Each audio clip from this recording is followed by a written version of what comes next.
या भारतामध्ये देव असून बी त्याच्या मंदिरामध्ये एवढे करोडो रुपयाची चोरी होते, जे की ते पैसे गोरगरिबाचे असतात. त्यांनी बिचाऱ्यांनी श्रद्धाने दान केलेले असतात आणि ते पैसे मंदिरामध्ये एवढा मोठा देव, देव, देव, देव करता तुम्ही, तरी बी तो देव तुमचे पैसे बी सेफ नाही करू शकत. तो पैसे बी तुमचे वाचवू नाही शकत. चोरी झाले तर तो देव तुमचे पैसे सांगू नाही शकत.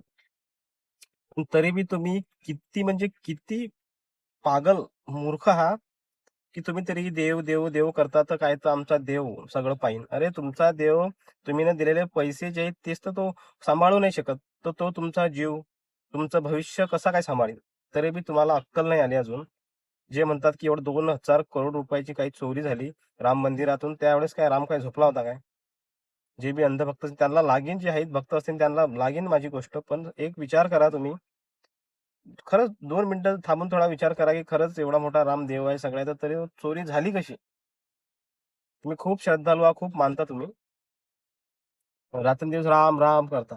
हे राम, राम, राम. चोरी झाली रामाच्या मंदिरामध्ये राम असताना तुम्ही त्याला देव म्हणता.